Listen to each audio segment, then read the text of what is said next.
Buenos días, soy Leonardo Guidi, analista financiero del Grupo Carey. Hoy es viernes 7 de julio de 2023 y este es el resumen semanal de los mercados. Muy bien, entramos en el segundo semestre del año. ¿Cómo pasa el tiempo? Pero bueno, me imagino que las personas que han estado invertidas en acciones de Estados Unidos durante este primer semestre, sobre todo en empresas pertenecientes a sectores en crecimiento, deben estar muy contentas porque la verdad que han sido por ahora lo mejor del año, los mejores sectores del año. La verdad que vienen teniendo una performance espectacular, incluso Apple, Microsoft ya en récord histórico, habiendo recuperado todo lo que perdieron el año pasado. Así que bueno, estamos teniendo un 2023 por ahora totalmente en contraste con lo que fue 2022. Y bueno, los datos que van apareciendo, sobre todo lo referente a la inflación y la actividad económica, que nos podría llegar a anticipar algo con respecto a una posible recesión, todos esos datos están viniendo bastante bien, por lo menos nos permiten seguir concluyendo que estamos en el inicio de un mercado alcista y que todo debería más o menos seguir en esta tendencia, como siempre, ¿no? Con algunas correcciones, con lateralizaciones, pero cuando uno mira los periodos más largos de varios meses e incluso de un año, bueno, uno tendría que ver que las acciones tienen más tendencia a subir que para bajar. Bueno, la semana pasada desafortunadamente no hubo informe, tuve otro problema técnico, pero bueno, acá estamos nuevamente y vemos que la semana pasada terminó muy bien. Fíjense que terminó con el Standard & Poor's ahí arriba en los 4.450 puntos, y esta semana, que fue corta por el 4 de julio en Estados Unidos, vemos que arrancó un poco abajo, o sea, parecería como que está otra vez arrancando lo que podría llegar a ser una toma de ganancia, o continúa una lateralización. Nunca lo sabremos porque ya saben que no se puede predecir el mercado a corto plazo, pero bueno, si tenemos que ligar esto a algo, y ustedes ya saben que no siempre los movimientos del mercado pueden ser explicados, no siempre tienen una razón. Obviamente que los analistas financieros siempre van a tratar de encontrarle una explicación, pero recordemos que a corto plazo y en el día a día muchos de los movimientos que se ven en el mercado son azarosos o ligados a sentimiento inversor, lo que diría Benjamin Graham, Mr. Market, ¿no? O sea, el señor mercado, que a veces se pone eufórico, a veces se pone optimista, a veces entra en pesimismo, entra en miedo, pánico, incertidumbre. Bueno, la historia de toda la vida de los mercados financieros. La semana pasada veíamos que el Standard & Poor's y el Nasdaq también mucho más terminaban bien arriba porque se había conocido el dato del el PCE, el Personal Consumer Expenditures, como para decirlo más o menos bien, que es el dato de inflación que más mira la Reserva Federal. O sea, por si no lo saben, Estados Unidos no tiene un índice de inflación, sino que tiene dos. Hay uno que es muy conocido, que es el CPI, que es el que solemos mirar acá todos los meses. Hay otro que es menos conocido, pero es el que más mira la Reserva Federal, así que yo no me entiendo por qué ese, que es el que más mira la Reserva Federal, no es tan popular como el otro. No importa, suelen ir siempre bastante de la mano, pero la cuestión es que vino bastante mejor a lo esperado, así que eso provocó este gap que vimos acá, que ahora se parecería haberse cerrado un poco durante esta semana, pero vimos este empujón alcista ligado a que había venido el dato de inflación que más miraba la Reserva Federal, había venido mejor a lo esperado, bastante mejor incluso. Se esperaba que venga por arriba de 4 y vino por debajo de 3, entonces al revés, vino por debajo de 4, así que muy optimista todo, porque obviamente que eso, o sea, si es el dato que más mira la Reserva Federal, uno podría decir, bueno, como este dato vino mejor de lo esperado, no hay tanta presión a subir los tipos de interés y capaz que podemos llegar a ver alguna baja llegando cerca de fin de año.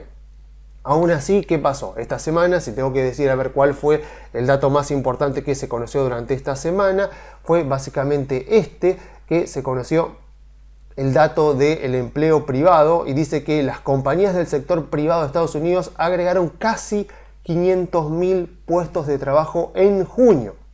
Más del doble de lo que se esperaba. Lo que se dice acá es que se esperaba que el sector privado en Estados Unidos genere 220.000. Se esperaba que genere 220.000 y vino mucho mejor de lo esperado.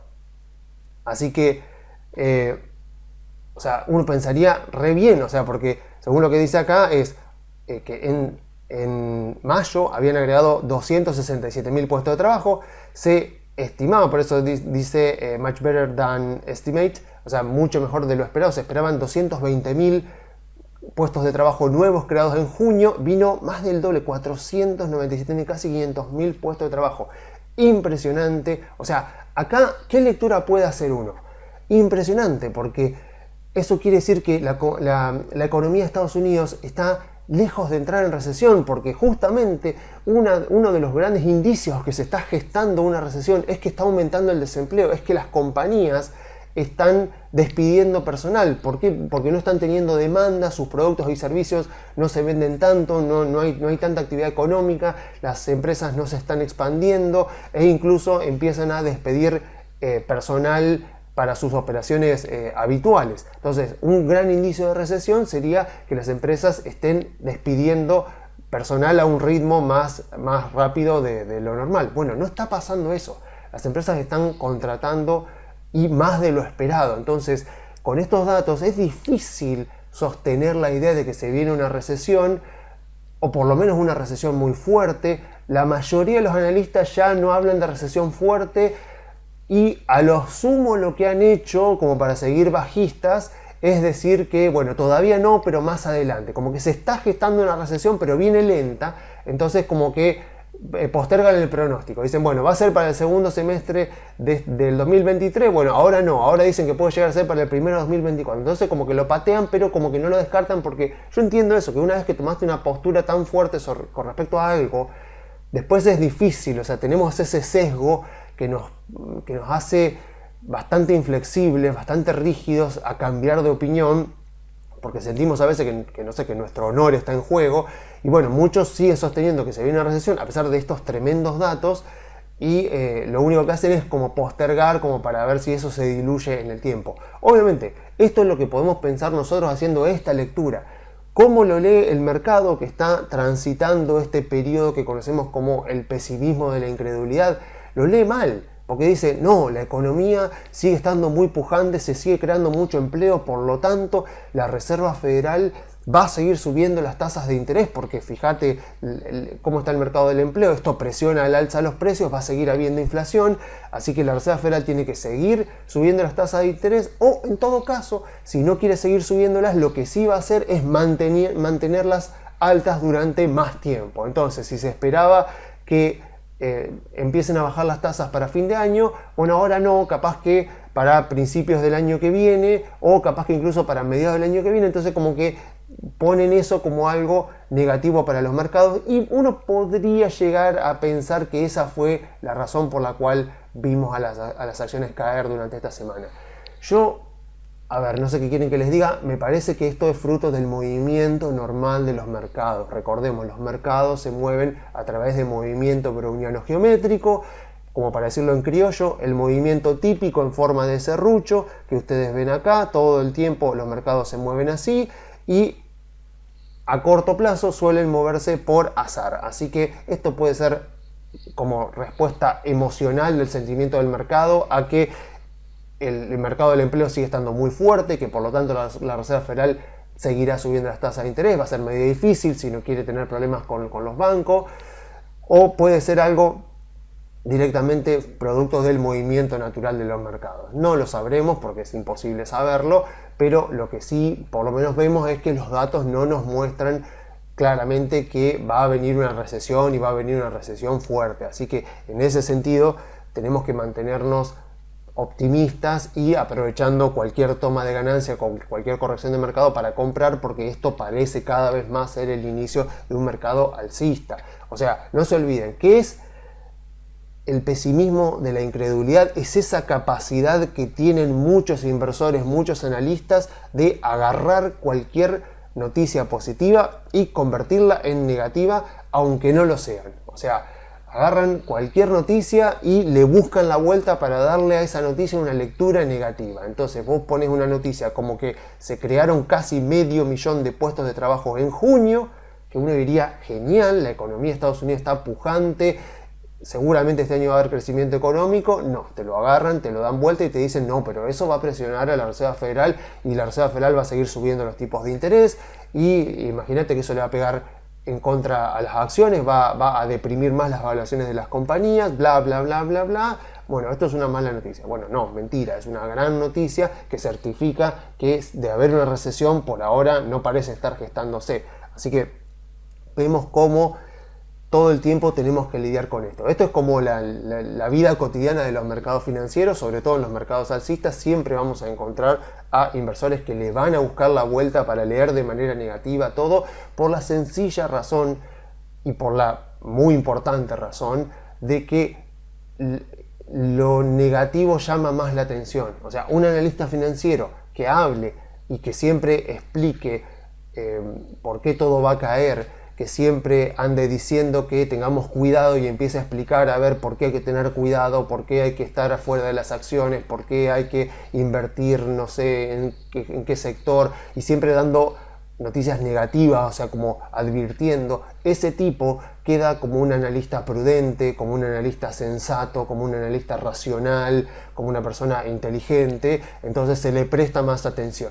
En vez de yo, que por ahí digo, no se preocupen, esto es un mercado alcista, vamos a tener un portafolio diversificado, porque siempre hay que tener un portafolio diversificado, pero aprovechemos para comprar, porque las valuaciones, sobre todo en las empresas que más cayeron el año pasado, siguen estando bastante atractivas. Bueno, yo tal vez parezco un iluso, que no se está dando cuenta de que la guerra en Ucrania sigue, que el problema entre China con Estados Unidos, Taiwán sigue ahí latente y que hay muchos factores en el mundo para preocuparse. Bueno, o sea, si vamos a pensar en eso, nunca vamos a invertir. Y si miramos la historia de los mercados financieros, hace 30, 40, 50 años había muchísimos factores, plena Guerra Fría, había muchísimos factores más por los cuales preocuparse, guerras latentes entre Estados Unidos y la Unión Soviética, conflictos en Medio Oriente, conflictos en África, conflictos en Asia, por todos lados, y sin embargo el rendimiento del Standard & Poor's siguió siendo excelente. O sea, miren la década de los 80, con todo lo que pasó en esa década, la década de los 70, o sea, hemos tenido mercados alcistas, bajistas en todas las décadas, y sin embargo los mercados financieros han andado muy bien. Para aquella persona que compró un portafolio diversificado de acciones de buenas compañías, con buena solvencia financiera, con buenos negocios, a esa persona le fue bien, sin importar la cantidad de conflictos que hubo en el mundo, y atravesando los mercados bajistas, las lateralizaciones, o sea, todos los contextos complicados, aún así tuvo mucho sentido tener acciones, y de hecho fue el activo que a lo largo de los últimos 100 años dio los mejores rendimientos ajustados por riesgo. Porque una persona me podría decir, no, bueno, pero Bitcoin tuvo más rendimiento si tomamos la cantidad de tiempo y el rendimiento que dio. Sí, pero ajustado por riesgo tuvo sentido que tenga tanto rendimiento porque el riesgo era altísimo. El riesgo era que directamente desaparezca durante los primeros años. Entonces, si estamos hablando de rendimiento ajustado por el riesgo que estoy asumiendo, nada le ganó a las acciones, y para eso justamente está el libro de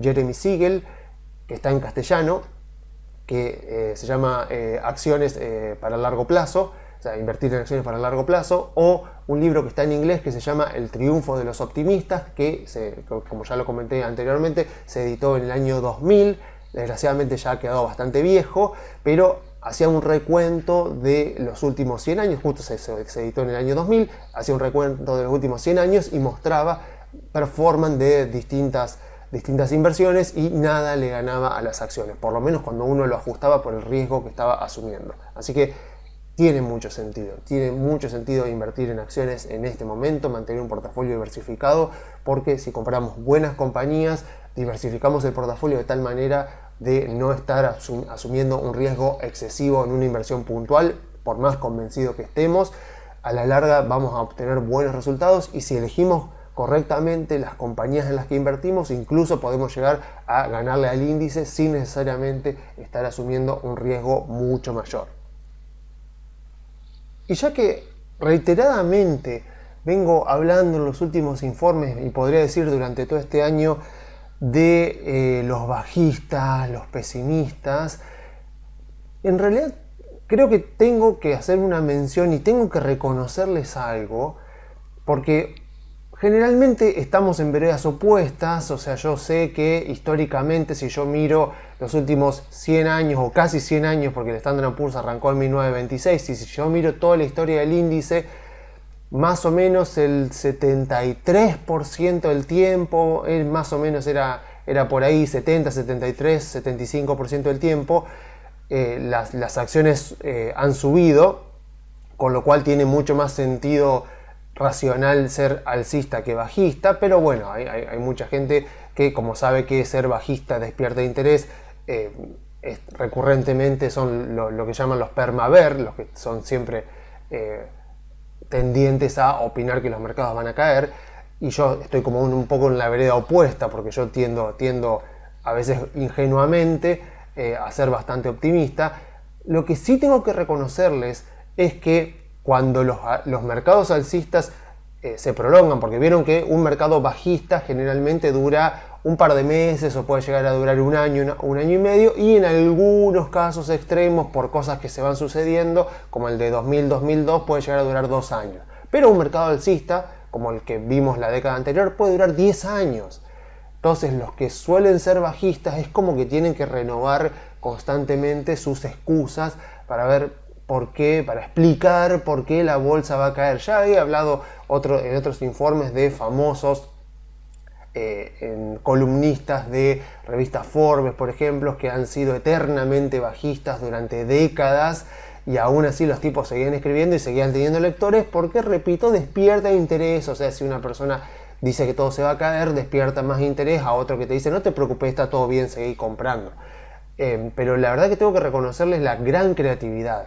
La última que han sacado ahora para explicar que todo esto que estamos viendo no es el inicio de un mercado alcista, sino un rally. Yo puedo entender que esto haya sido un rally, algo que duró un mes, 2 meses, esto acá algo corto, pero acá ya estamos hablando de varios meses. O sea, estamos hablando de ya, esto no sé si ya no parece tanto un rally, pero bueno, hay algunos que quieren justificar eso. Y la última excusa, o podría decir argumentación, para poder justificar que esto en realidad todavía no es un mercado alcista, es un rally del mercado bajista, es la baja amplitud. O sea, así más o menos lo han llamado. Y vuelvo a repetir, también es cierto que son bastante creativos, pero tampoco tanto, porque las mismas excusas suelen repetirse en determinados momentos de los mercados alcistas o recurrentemente durante el año cuando pasan ciertas cosas. El techo de deuda, ya lo hemos explicado muchas veces, el techo de deuda siempre que aparece como excusa de baja, y bueno, siempre otras excusas que suelen salir recurrentemente. En este caso hay analistas, hay inversores que dicen que no deberíamos comprar acciones porque suben pocas empresas del índice. O sea, lo que dice es, mira, el Standard & Poor's está constituido por 500 acciones, de las cuales una pequeña minoría, 10, 20 acciones, menos de 30 acciones son las que suben, y el resto está lateral o bajista en el año. O sea, dicho de esa manera, convence un poco, porque vos decís, claro, yo tengo un índice que podríamos llamarlo como un promedio ponderado de las empresas que lo constituyen. Entonces, claro, son 500 empresas, por lo tanto, como el índice es un promedio ponderado, se supone que algunas empresas van a tener una performance mayor a la del índice y otras van a tener una menor performance. Entonces, claro, cuando hay una muy pequeña cantidad de empresas, supongamos 10, 20, 30 empresas que están haciendo que el índice suba durante este año y el resto está lateral o bajista, claro, llama la atención y uno dice, el índice está subiendo solo por una pequeña minoría de empresas tecnológicas que son las que están explicando la suba del año, así que la suba es falsa. O sea, eso es lo que suelen decir. Claro, que no está subiendo el índice, que no están subiendo las acciones, sino que en realidad están subiendo 10 o 20 acciones puntuales, y que si no fuera por esa veríamos al mercado negativo o neutro en el año. Interesante argumento, si no fuera porque si miramos la historia, sobre todo las historias de los inicios de mercados alcistas, después de algunos de los mercados bajistas importantes que hemos visto durante las décadas anteriores, lo que vemos es que ese comportamiento es absolutamente normal durante los inicios de mercados alcistas, debido a que luego de un mercado bajista, a ver, piénsalo, es de sentido común pensar que los inversores van a hacer un poco lo que llama un vuelo a la calidad. ¿Vieron cuando dicen que durante los mercados bajistas los inversores suelen hacer un vuelo a la calidad, que quiere decir refugiarse en aquellos activos de menos volatilidad, en aquellos activos que le brinden mucha seguridad? O sea, estamos en el medio de un mercado bajista, hay mucha incertidumbre, hay volatilidad, no se sabe qué es lo que va a pasar, entonces muchos inversores optan por vender sus acciones y pasarse a bonos del tesoro, que sería como el activo de refugio por antonomasia, o en todo caso mantienen sus acciones tal como están, y si tienen dinero nuevo para invertir no compran acciones, sino que compran bonos como para ir diversificando un poco más su portafolio. Es lo que llama hacer un vuelo a la calidad, ir a refugiarse a los activos de mayor calidad.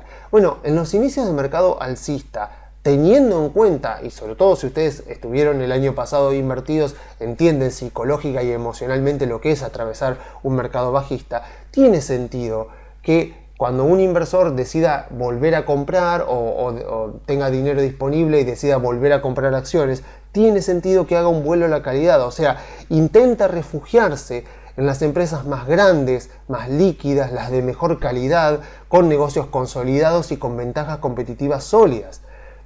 O sea que esta suba, digamos que no tiene que ver con inversores especulando con las empresas que tal vez podrían llegar a recuperarse, sino justamente con las empresas de las que todos estamos convencidos que se van a recuperar, porque justamente son grandes, son solventes, tienen negocios sólidos, tienen ventajas competitivas sólidas, están en expansión, sus industrias están en expansión. Entonces no es algo especulativo donde uno dice, bueno, compro Apple a ver si sube. No, justamente compro Apple porque sé que es una gran empresa y porque sé que con todo lo que ha caído el mercado ha quedado una evaluación muy baja, y estoy seguro de que si yo compro y mantengo y no me dejo llevar por la emocionalidad del momento, sé que me va a ir bien porque es una gran compañía, es una compañía solvente con negocios en expansión. Entonces hago un vuelo a la calidad, o sea, agarro y compro aquellas empresas que más confianza me dan. Entonces, una vez que entendemos eso, lo que deberíamos asumir es que la poca amplitud de esta suba es en realidad alcista, porque implica que los inversores están siendo ahora mucho más selectivos al decidir en qué empresas van a invertir, y solo están eligiendo las mejores empresas, las que les brinden mayor seguridad. Justamente lo contrario es lo que está mal. Porque cuando todo sube y cualquiera gana dinero comprando cualquier cosa, cualquier acción al azar, piensen un poco 2021, 2021 fue un año confuso, porque fue un año muy positivo, hubo indicios de burbuja con respecto a las cripto, con respecto a las SPACs, pero no estuvo tan claro. Está bien, a uno le gustaría que los indicios de burbuja sean tipo 1999, principios de los 2000, pero bueno, difícil que vaya a ser eso, porque en el 2000, o sea, a principios de los 2000 la cosa estaba muy clara. De hecho hay un memo de Howard Marks, que hemos visto memos de Howard Marks en estos informes. Hay un memo de enero del año 2000 que se llama bubble.com, o sea, burbuja.com, o sea, y cuando terminó de subir el índice en marzo, o sea que fue muy certero Howard Marks, o sea que estaba muy claro en ese momento que había una burbuja. En el 2021 la verdad es que para mí no había una burbuja, por lo menos en las acciones de buena calidad en el mercado en general, pero sí había algunos activos como las SPAC, como las criptomonedas. Ahí había un poco un burbujeo, hay una espuma que se estaba formando, y bueno, después terminó de implosionar todo en 2022, aunque no porque las SPAC sean una porquería, sino porque, bueno, o sea, pasaron todas las cosas que hemos explicado ya a lo largo de todo el año pasado. Entonces, pensemos un poco, ¿no? Cuando todo sube y cuando cualquiera gana dinero invirtiendo en cualquier cosa al azar, es justamente ahí cuando verdaderamente estamos con mayores probabilidades de que el mercado alcista se termine. Y para ejemplo, ya que mencioné un poco la burbuja.com, otro ejemplo claro que se me viene y que de vuelta, visto en retrospectiva, parecía tan obvio, pero en ese momento no, porque estábamos todos en la vorágine, fue Argentina 2017. Argentina 2017 y principio de 2018 fue eso, o sea, Fíjense y retrotráiganse, vayan al Merval en dólares o a ver las cotizaciones de las acciones en dólares y en pesos también, por supuesto, del segundo semestre de 2017 y principio de 2018. Van a ver lo que era eso. Absolutamente todo subía. O sea, escribías nombre de acciones en papelitos y lo metías en una bolsa y sacabas una al azar y comprabas la que te salió y ganabas plata. O sea, porque todo subía. O sea, ¿cuáles eran los indicios de que estaba un poco una burbuja? Que muchas, pero muchas acciones de empresas del Merval emitieron acciones nuevas. Ahí, cuando ya tenés varias acciones, cuando tenés varias empresas de diferentes rubros, de diferentes industrias, ahí hay como otro indicio grande. Y todas están emitiendo acciones, vos decís, acá hay algo raro porque la gerencia conoce mejor que la gran mayoría de los otros inversores o sea, qué potencial tiene la compañía, si la compañía está barata o cara, y jamás la gerencia emitiría acciones nuevas con la compañía barata. Siempre va a intentar emitir acciones cuando la compañía está con una evaluación muy alta. Entonces ahí había un poco de indicios, pero bueno, ya está, ya pasó. Esperemos que se vuelva a pasar, en este caso nos demos cuenta antes, pero ahí estaba claro, o sea, ahí los argentinos no éramos selectivos. Ahí subía todo y uno veía que todo el Merval subía, que todo el panel general subía, que todas las acciones subían, y ya vimos cómo terminó. Terminó con burbuja, terminó con un gobierno que defraudó porque por el gradualismo no terminó de hacer las correcciones que fueron necesarias. Bueno, pasó todo lo que pasó en 2018, impuesto a la renta financiera, Fondo Monetario, y bueno, y acá estamos a ver si ahora logramos dar vuelta de nuevo la situación. Así que imagínense que eso de todas las acciones subiendo y todo el mundo contento terminó con mucha gente perdiendo dinero y otras personas que aguantaron y que hasta el día de hoy no han visto volver el valor de su portafolio en dólares al que tenía a finales de 2017.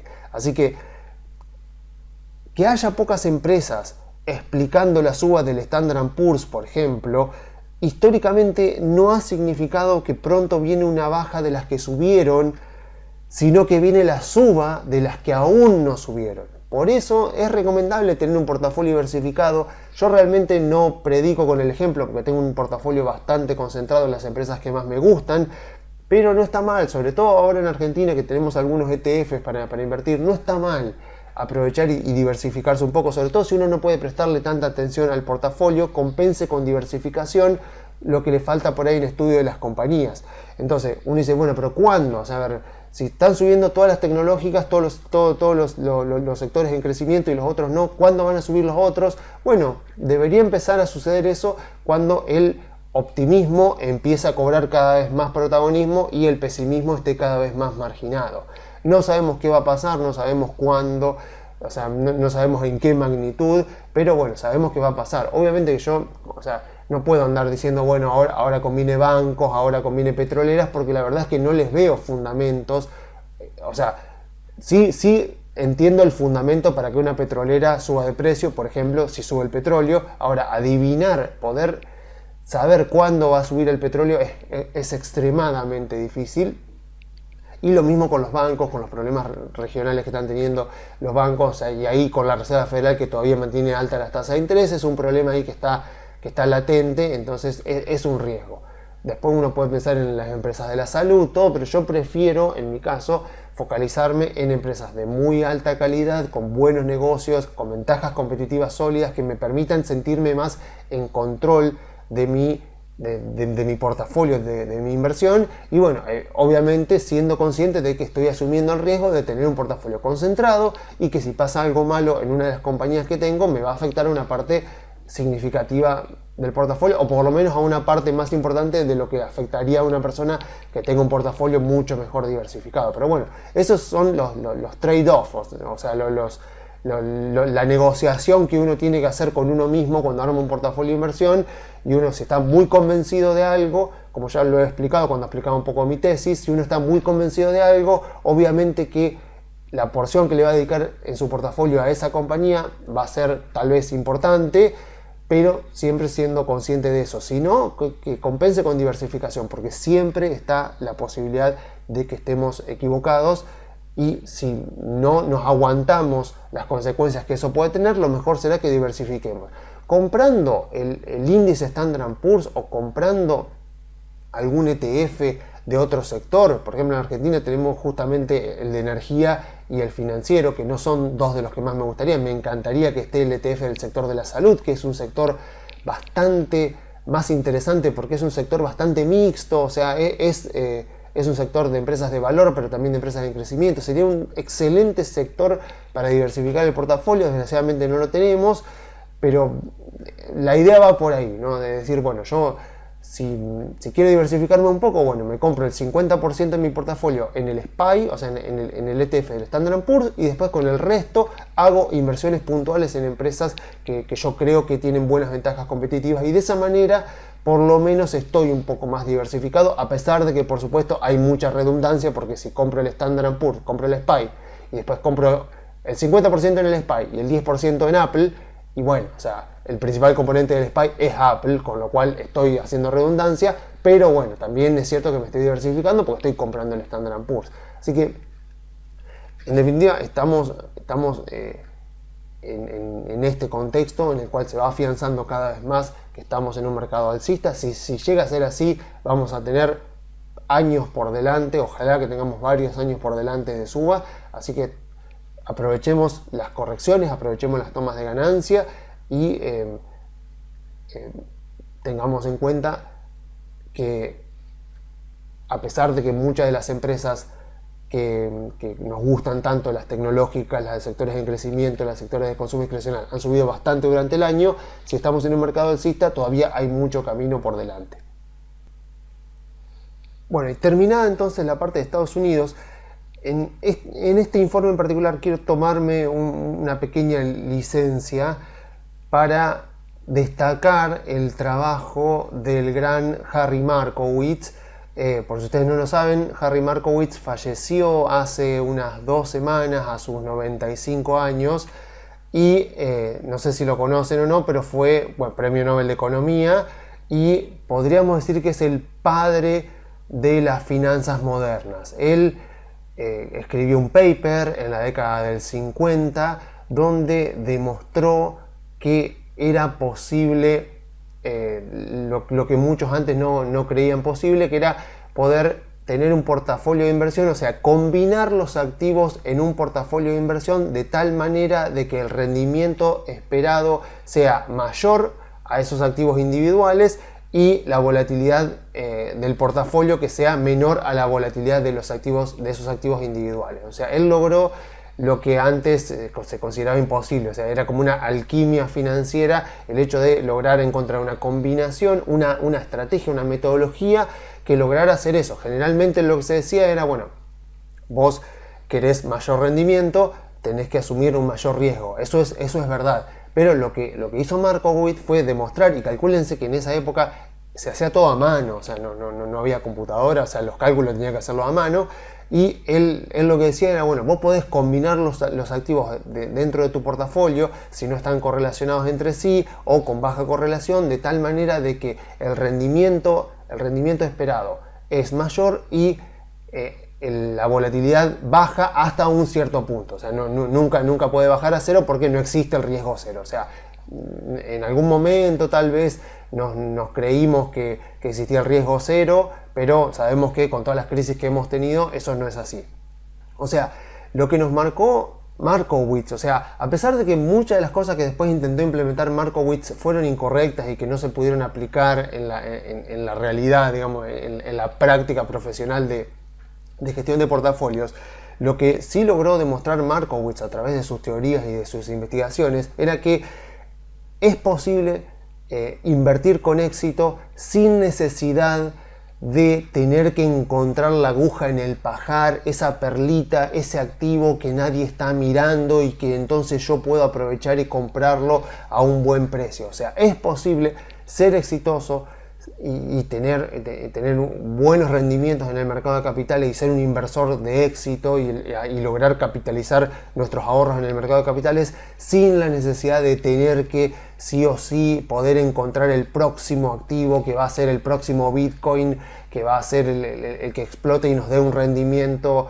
enorme en muy poco tiempo. No, Harvey Markowitz demostró que no era necesario hacer eso. O sea, tampoco se requiere que suban absolutamente todos los activos de nuestro portafolio para que nos vaya bien. O sea, él lo que dice, que yo lo intenté plasmar también en mi tesis, por eso en el prólogo de mi tesis hablo bastante de Markowitz, de las teorías de Markowitz, es que lo que más importa en tu portafolio es la asignación de activos, y que la asignación de activos en tu portafolio y la proporción que esos activos tengan sea la adecuada para vos. O sea, en otras palabras, lo que venimos diciendo, ¿no? Vos cuando armás un portafolio de inversión tenés que determinar 3 variables. Horizonte temporal, cuánto tiempo vas a mantener ese portafolio invertido sin retirar dinero, sin necesidad de retirar dinero o de venderlo completamente.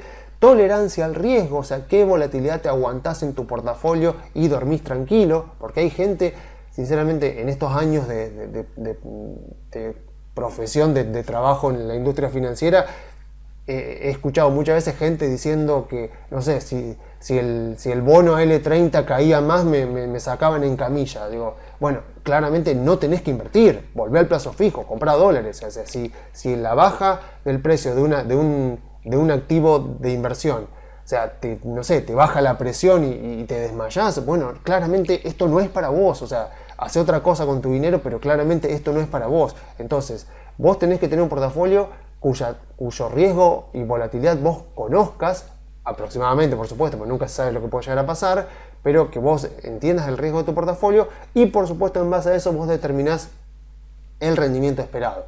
Yo, por mi práctica profesional, puedo decir que lo primero que suelen determinar los clientes o las personas que hacen un portafolio de inversión es esto último, es el rendimiento. ¿Cuánto rendimiento quiero yo que tenga mi portafolio de inversión? Y de ahí van hacia atrás diciendo, bueno, entonces, ¿qué activos me conviene comprar y por cuánto tiempo yo tengo que dejar ese dinero trabajando para mí, si se quiere? Entonces, como explica Markowitz con sus teorías, una vez que se tiene una combinación adecuada de acciones, bonos, qué sé yo, obligaciones negociables, no sé, derivados, qué sé yo, o sea, commodities, lo que sea, algo que se adapte a nosotros, el éxito consiste justamente en estar bien diversificado y mantenerse disciplinado a largo plazo. O sea, no se trata de armar el portafolio y olvidarse, sino más bien de centrarse en si está actuando como uno esperaría que actúe en el entorno del mercado que estamos viviendo, por ejemplo, en este momento.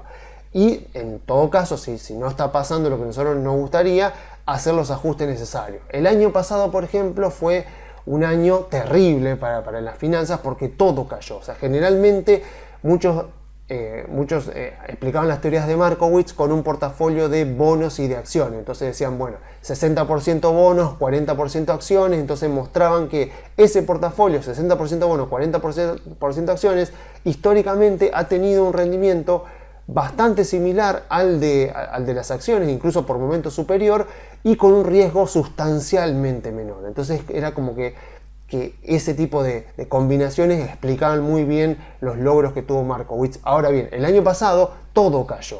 El año pasado los bonos del Tesoro en promedio cayeron 15, 18% y el Standard & Poor's también cayó un 18%, aunque llegó a caer 24%.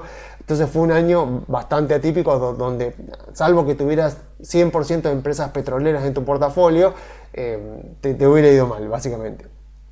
Entonces, a ver, cosa que quiero resaltar de Markowitz. O sea, el rendimiento total del portafolio es más importante que el rendimiento de cualquiera de las participantes. O sea, siempre que tengamos un portafolio con varias acciones, por ejemplo, van a haber algunas que lideren la suba y le van a estar ganando al índice y otras que no.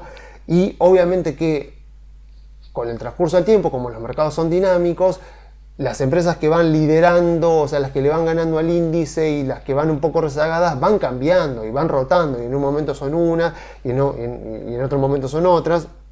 Entonces, si estamos diversificados, lo más probable es que, bueno, cuando algunas que estaban subiendo ahora empiecen a tomar ganancias o a quedar un poquito quietas, capaz que las otras se activan un poco por diferentes drivers y de repente compensan un poco y tenemos un portafolio que en vez de tener grandes subas y bajas, lo que tiene es una suba bastante escalonada y con poca volatilidad a lo largo del tiempo. O sea, repito, esas fueron otras de las innovaciones. Tengan en cuenta que esto que a nosotros nos parece tan básico, tan de sentido común, en aquella época no se sabía.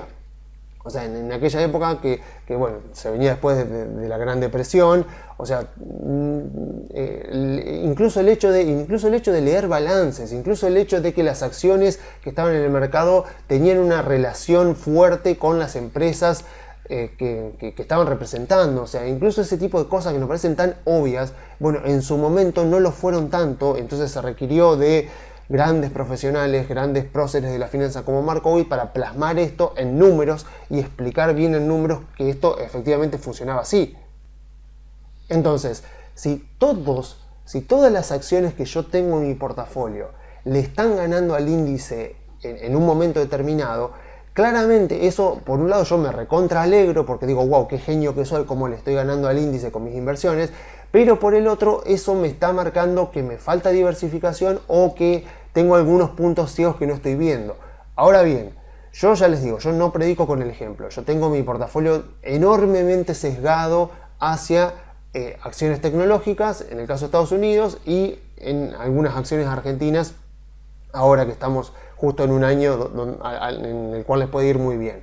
Pero, ¿qué es lo importante? Yo soy consciente de eso. O sea, si uno tiene un portafolio muy concentrado y bastante focalizado en algunos sectores puntuales, bienvenido sea. Si uno es consciente de eso y uno sabe que al no estar tan diversificado en sectores y en industrias, en algún momento va a pasar que esas acciones van a tomar ganancia o van a estar laterales y uno va a ver a las acciones, no sé, del sector de la salud subiendo o de consumo básico subiendo, no se lamente de que, uy, qué lástima, cómo no la vi, cómo no adiviné que iba a frenar la suba de las tecnológicas, iba a empezar la suba de las empresas, no sé, de materiales o de consumo básico, porque eso no se puede hacer, o sea, no se puede adivinar. Capaz que lo haces una vez y te sale bien, pero no lo podés hacer de manera consistente para que te salga bien siempre, porque son tantos los drivers que influyen en eso y es tanto también lo que influye el sentimiento inversor que cambia mucho, que es imposible hacerlo. Entonces, si uno quiere tener un portafolio bien concentrado, bienvenido sea, siempre que sea consciente de que hay puntos ciegos ahí, hay algunos sectores que no está tocando y que eventualmente, como los mercados siempre son dinámicos, en algún momento hay una pausa, hay rotaciones de sectores y que no es posible saber efectivamente cuándo va a pasar y qué sectores son los que van a pasar a liderar y cuáles sectores son los que van a quedar rezagados.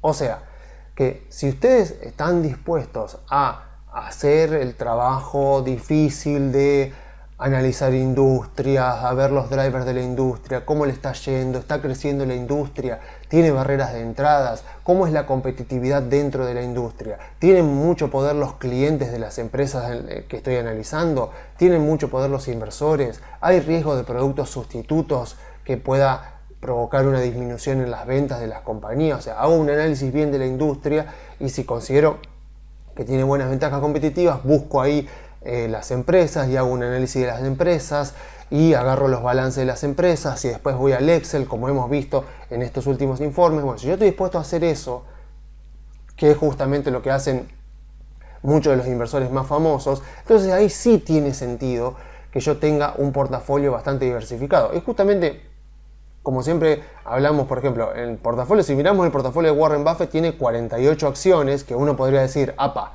bastante diversificado. Sí, todo bien, pero Apple es casi la mitad del portafolio y el resto, como ven, la gran mayoría tiene menos del 1%. O sea que digamos que tiene un portafolio bastante diversificado. Después, si miro los discípulos o los amigos de Warren Buffett, tenemos a Charlie Munger, que tiene un portafolio en Daily Journal Corporation de 4 acciones, como ven acá, 4 acciones.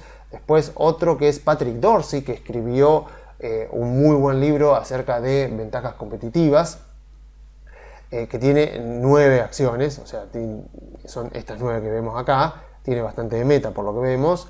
Después Li Lu, otro gran amigo de Charlie Munger y de Warren Buffett, gran seguidor de su filosofía, también tiene 7 acciones, como vemos acá, o sea, portafolios muy concentrados. Encima, dentro de las acciones que tiene Berkshire Hathaway también acá. Y después otro que es Guy Spier, que escribió un libro que se llama La educación del inversor en valor, que está en castellano. No le diría que es de lo mejorcito, no sé si siquiera si es recomendable, o sea, por ahí hay otros libros mejores, pero él también es un gran seguidor de la filosofía de Buffett. Él tiene 12 acciones, entre las cuales también está el 22% de Berkshire Hathaway, y acá también tiene otro más, no sé por qué la duplica, pero bueno, está ahí. Tiene Ferrari, lo cual me llama la atención, pero bueno, o sea, ya les digo, son inversores que se caracterizan porque justamente se toman el trabajo de hacer un análisis, y cuando compran algo es porque lo conocen muy bien. Entonces, este tipo de inversores que han estudiado así mucho, tienen portafolios concentrados y se sienten confiados y duermen tranquilos con estos portafolios. Para el resto, para los que no están dispuestos a hacer eso, no hay ningún problema en diversificar, o sea, no hay ningún problema. Y como dice Markowitz, o sea, uno puede perfectamente ser exitoso al invertir y sin necesidad de analizar compañías y de mirar balances y de agarrar el Excel y hacer un flujo de fondos. Simplemente agarre empresas de buena calidad y diversifique. O sea, quiere saber cómo se consigue una empresa de buena calidad, cómo se considera una empresa de buena calidad. Bueno, lea el libro Invirtiendo en Calidad, o bueno, en mi tesis yo expliqué un poco, pero ahora lea el libro Invirtiendo en Calidad, o si no, el pequeño libro de la inversión en valor. También son libros que pueden ayudar. El libro de Patrick Dorsey también es un gran libro para poder entender qué son las ventajas competitivas, pero lo importante es que es posible. O sea, no es necesario llegar al Excel, no es necesario llegar a leer un balance, entender de contabilidad para poder ser exitoso como inversor.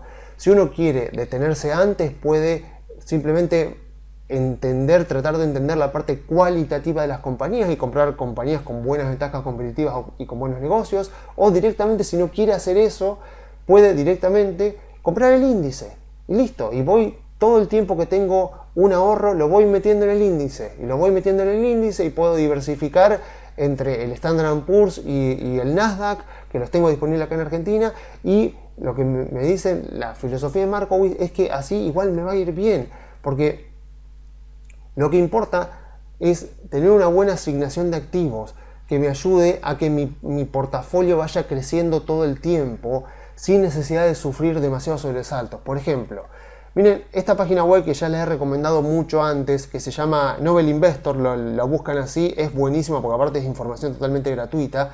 Acá lo que nos muestra, tiene varios de estos cuadros, así de estas series temporales, donde podemos ver, por ejemplo, cada año durante los últimos más de 10-12 años, ver qué rendimiento tuvieron diferentes clases de activos, y yo puedo ir viendo, y fíjense la volatilidad, fíjense los rates. Los REITs, que son los Real Estate Investment Trust, que digo, me da mucha pena que en Argentina no podamos tener un ETF de REITs. Me encantaría, si la gente del Banco Comafi tiene ganas de agarrar el BNQ, B corta NQ, que es el ETF de los REITs, de que haya un CDR en Argentina para poder invertir en REITs, para tener de esa manera la posibilidad de hacer inversiones inmobiliarias sin necesidad de tener que comprar departamentos y poder recibir los dividendos que serían los alquileres.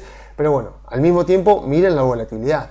O sea, miren la volatilidad. Miren, este fue el mejor activo durante varios años seguidos, como vemos acá, pero también fue el peor. Por ejemplo, el año pasado, que dijimos que fue un año malo para las acciones y para los bonos, fíjense los rates ahí abajo, menos 25. O sea, fíjense la volatilidad. Después, acciones de gran capitalización, que como vemos acá abajo dice que las acciones de gran capitalización están representadas por el Standard & Poor's 500.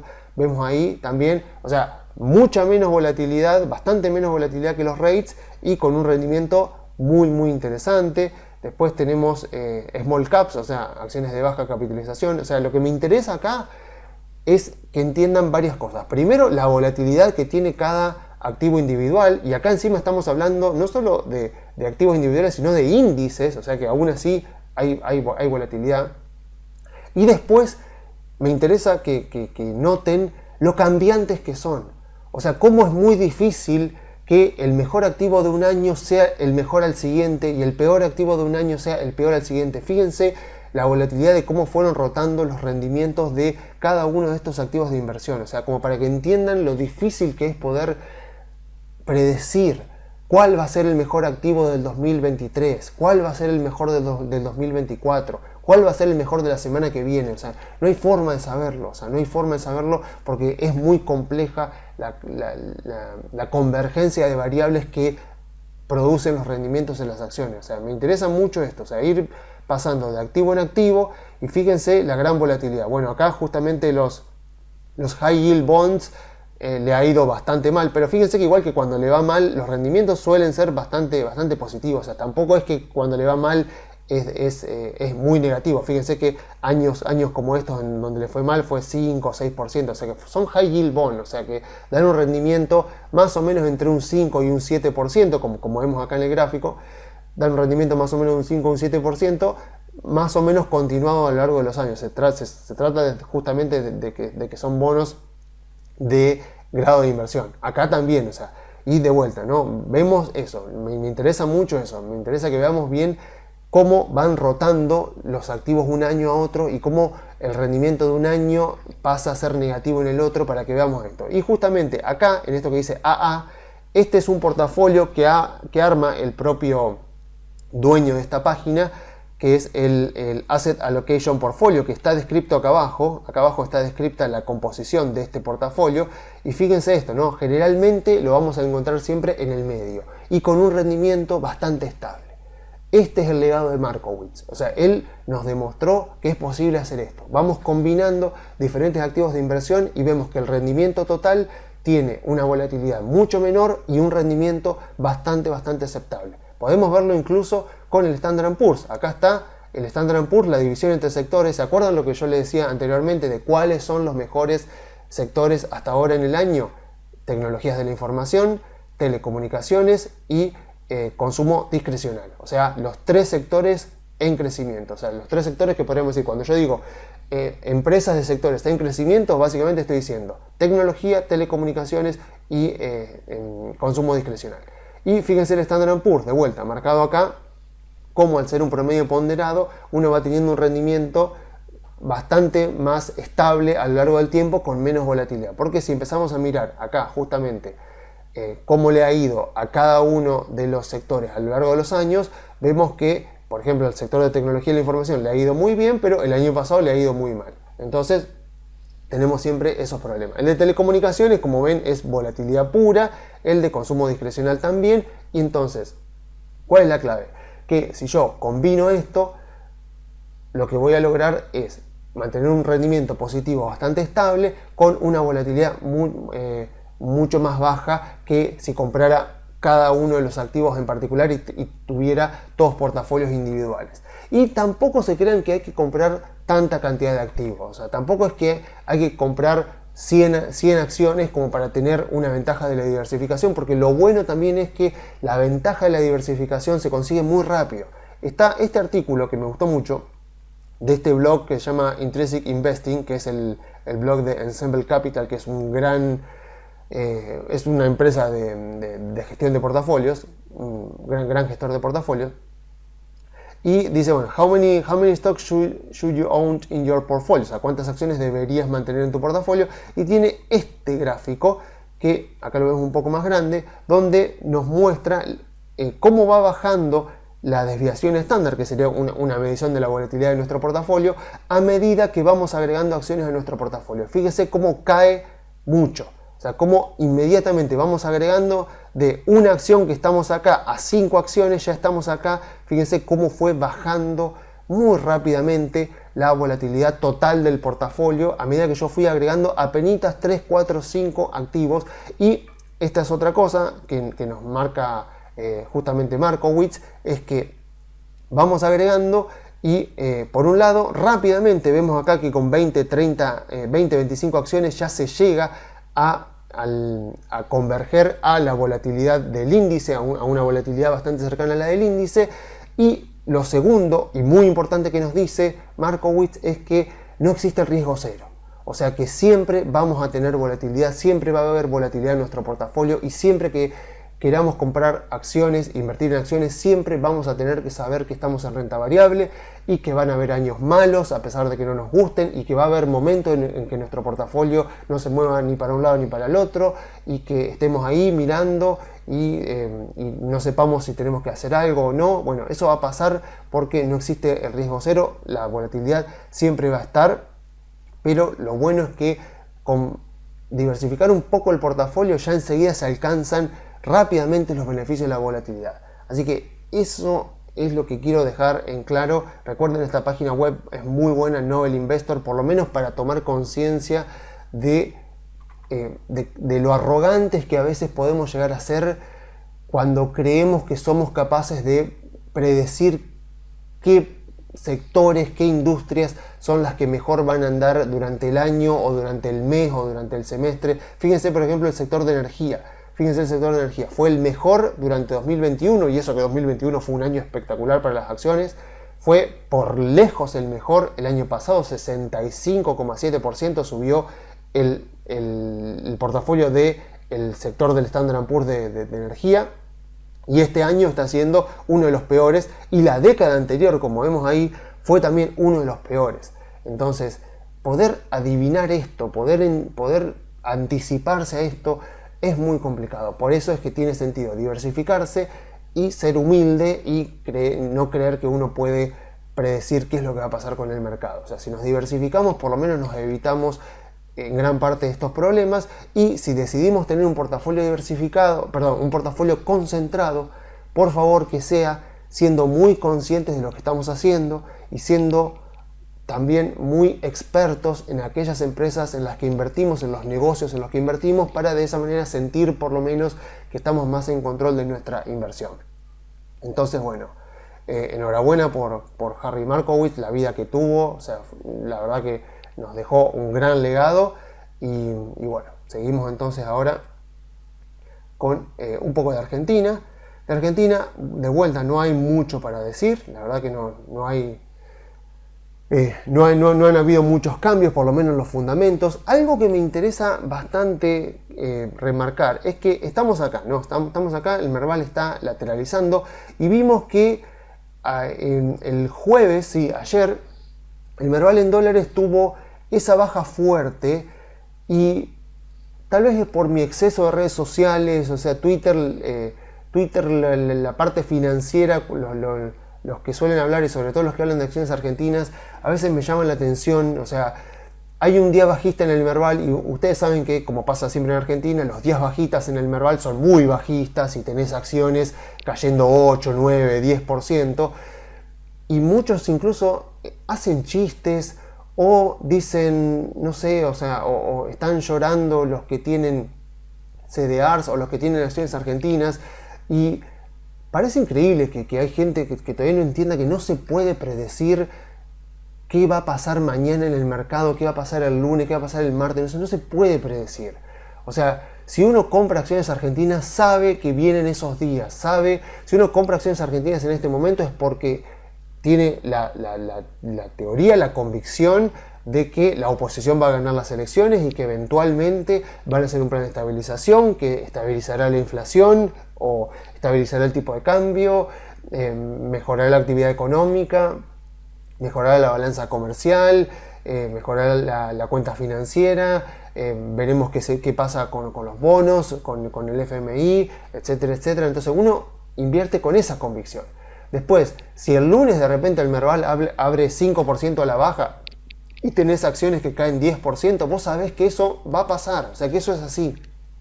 Y sabés que si ocurre lo que estamos suponiendo, las acciones van a subir mucho. Entonces uno sabe que ese es el precio a pagar, y también sabe que es imposible predecir. Entonces, si uno de repente cree que puede predecir cuándo va a bajar cualquier acción, y más aún una acción argentina, bueno, o sea, más vale que se dedique a otra cosa. Y si va a sufrir cada vez que ve un -5, -7, -10 en una acción argentina, bueno, compre CDRs, más vale, compre obligaciones negociables, compre algo que no lo exponga a ese nivel de volatilidad. Entonces, si uno es consciente de eso, no tiene sentido andar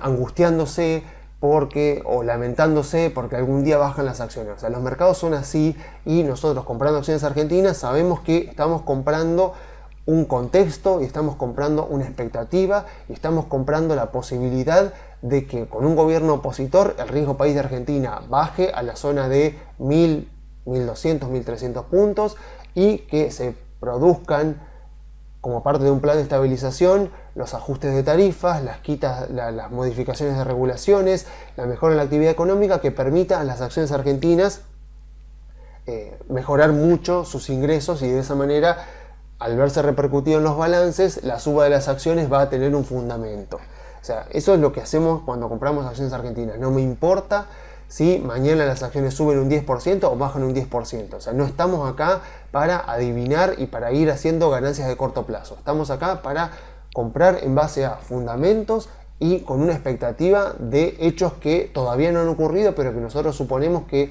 son los que con más probabilidad van a ocurrir. Y bueno, hablando entonces un poco de Argentina, la verdad es que seguimos más o menos en la misma. Ya las campañas están ya lanzadas con los candidatos confirmados. El gobierno también la tiene muy complicada con el FMI. O sea, las reservas negativas más o menos, según cálculos, ya saben que como ese dato no se publica, es un dato que hay que publicar, que hay que calcularlo más o menos a mano, haciendo algunas suposiciones. Pero se supone que con el último pago de los cupones que se van a pagar ahora la próxima semana, las reservas netas están en menos 6.000 millones. O sea, tengan en cuenta que según los cálculos del propio balance del Banco Central, los encajes que están, o sea, los encajes de los depósitos en dólares que están en el Banco Central son 11.000 millones. Entonces, es como que se cae medio de maduro. Parece bastante obvio que están utilizando los encajes de los depósitos para hacer pagos a importadores, hacer pagos de los cupones de los bonos, y encima vienen ahora finales de julio, principio de agosto, vienen unos pagos al FMI que, si no se llega a arreglar, van a tener que ser de 4.000 millones. Entonces el gobierno, sobre todo Rubinstein, está negociando ahora con el Fondo Monetario para ver si le pueden desembolsar eso, porque si no ya llegaríamos a menos 10.000 millones de reservas. O sea, la situación financiera está bastante complicada, así que veremos qué pasa. Imposible saber. Nosotros compramos sabiendo que estas cosas son así, y que si llega a haber algún tipo de, no sé, de que se le salga de las manos al gobierno la situación, sabemos que las acciones lo van a sufrir, los bonos lo van a sufrir, pero estamos invertidos no por la coyuntura de estos meses, sino por lo que suponemos que va a ocurrir en las elecciones, y con la posibilidad de que un gobierno opositor gane. Y sabemos que cuanto peor esté la situación, cuanto más inestable, más incierta sea la situación, más probabilidades hay que gane la oposición. Pero sabemos que no podemos nunca subestimar al peronismo, así que veremos entonces qué pasa en las elecciones. Mientras tanto, si uno invierte en acciones argentinas, sabe los riesgos que corren, sabe la volatilidad que hay. La verdad que el AL30 por debajo de $30 todavía sigue siendo para mí una gran oportunidad de inversión. Las acciones argentinas también. O sea, hoy por hoy la discusión con respecto a acciones argentinas sobre cuál me conviene invertir, o sea, cuántas compro, cuántas pongo en mi portafolio, no es la discusión de cuál acción argentina está cara y cuál está barata. Es la discusión de cuál está barata y cuál está más barata. O sea, porque si suponemos que el próximo gobierno será de signo opositor y que va a implementar un plan de estabilización que eventualmente, con el paso del tiempo, va a bajar la inflación, va a estabilizar el tipo de cambio, va a acumular reservas, etcétera, todo lo que solimos decir, bueno, si yo supongo eso, todas las acciones argentinas están baratas en ese escenario. Entonces ahí es cuestión de seleccionar cuál es la que creemos que tiene mejores posiciones financieras, más ventajas competitivas, más posibilidades de aprovechar los ajustes del gobierno,